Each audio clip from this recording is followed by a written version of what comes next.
I'm now very privileged to introduce my friend and colleague, Mr. Aimé Moninga. I first met Aimé more than 6 years ago, when he was still a relatively newly arrived refugee in Uganda. And he first disclosed his experiences to a colleague of mine in 2012. 3 years later, since 2015, following in the footsteps of the first leader of Men of Hope, Mr. Ala Kabenga, Aimé has provided, I can really say, daily leadership to this ever-growing support group of male survivors. He's sensitized dozens of community leaders. He's provided inputs, personal inputs into trainings of hundreds of police, prisons, and military officers. And he is and remains one of only a handful of male survivors of conflict-related sexual violence to share in international spaces. Aimé, you have the floor.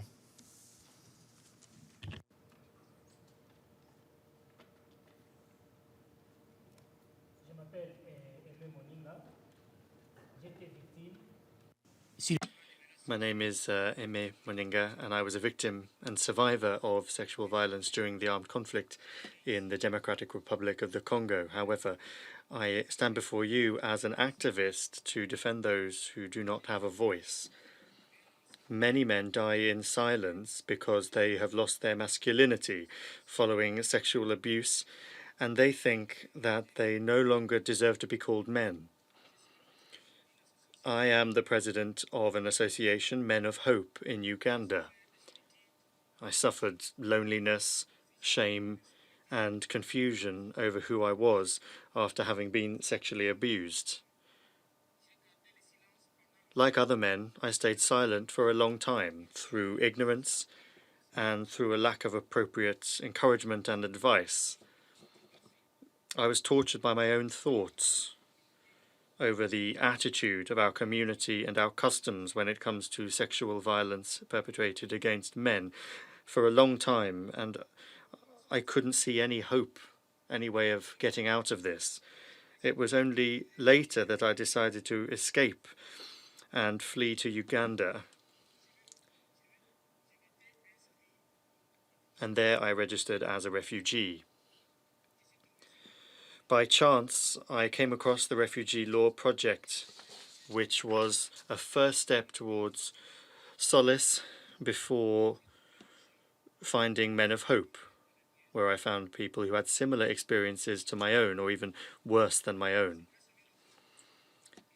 It's thanks to Men of Hope that I decided to break my silence so that I could go from being a victim to be a survivor and to speak out on this subject, a taboo subject indeed, namely gender-based sexual violence. That's when I started talking. I've talked about sexual violence committed against men. I did so for the first time in the South-South Institute in Kampala, then in New Zealand over Skype, then in Kitgum before military officers in the Ugandan army, because the constitution does not recognize rape and sexual violence perpetrated against men, then in London, Geneva, and also today here in New York. As survivors, we are able to organize in spite of the various difficulties that we face.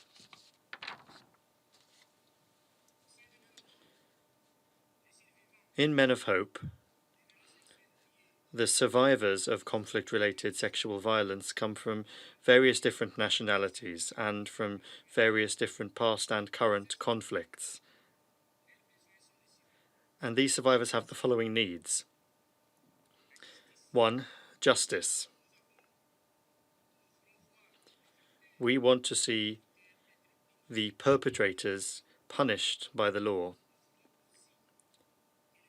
We also want decision makers to adopt a law that protects men who are victims of sexual violence.